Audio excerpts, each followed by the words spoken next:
My impression from Guangzhou from 1971-72 was an immense crowd of bicycles.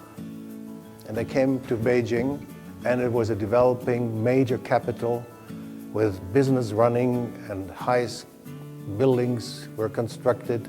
Everything was already open-minded, open-eared, open-eyed. And I felt welcome. And naturally, we had at the time already established relations. And my first impression coming there was that it was a beautiful situation, atmosphere of future-looking young generations. There were also some not-so-young generations, which were a little blocking the development, but the younger generation was quite happy to pave a new way to future.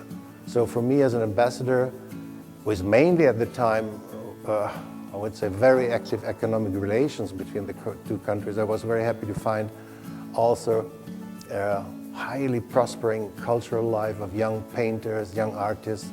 I remember a factory called 789, which was a former factory and then became a factory of art, which not always was pleasing all people, but young people really liked it, and I considered myself at the time being a young one.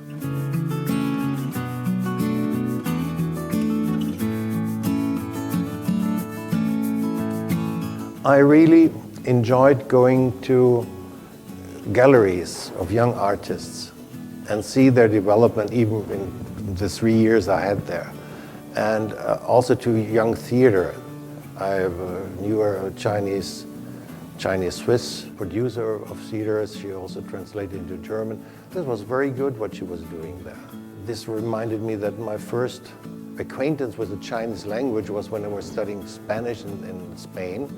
I met a young Chinese, and she taught me the first Chinese, and she became a quite known writer, San Mao.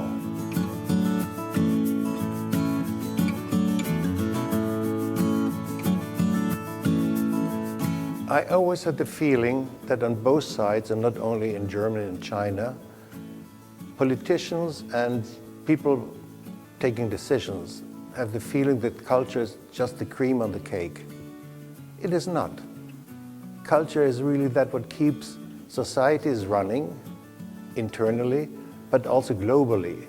You cannot understand another country without understanding the culture. And many times a misunderstanding between countries is a misunderstanding of culture.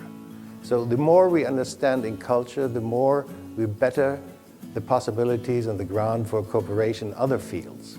I cannot imagine that only economic relations will govern our relations. This will be like a dead concrete desert. You need culture. The culture are the flowers. Cultures are the dreams. And culture is that what you have to strive for. All other things are just figures.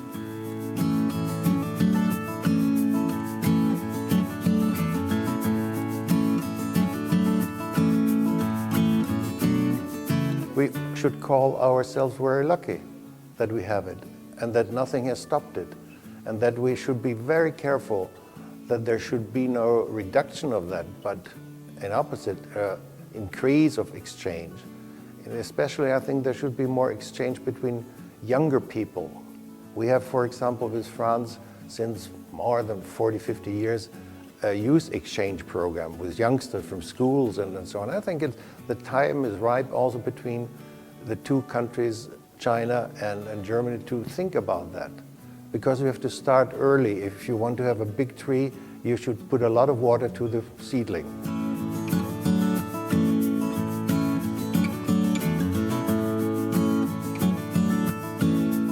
I'm a little disappointed that in schools we still don't have so much impact. I mean that there should be more effort to offer Chinese in school system. This is important because a language is something which takes the longest to learn. All the other things you can learn maybe in hours, not, but in some weeks and months, but a language is longer, especially if it's a language which has a little complication because of the characters for non-Chinese, I want to say.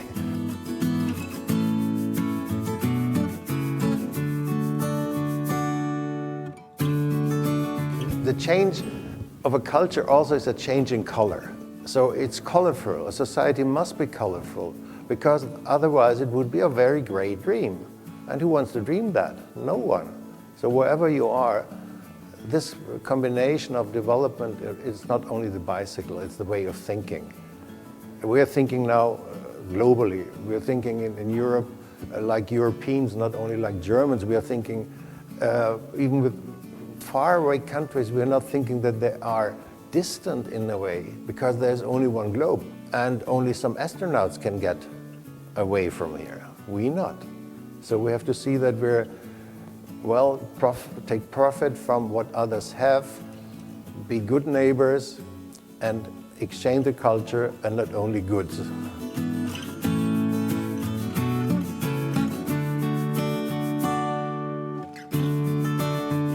I'm deciding that I would go in the next years to see what has changed within already another 15 years. And what I hear, what my friends say, what I see in TV, what I read, is that you really have stepped into a really new century.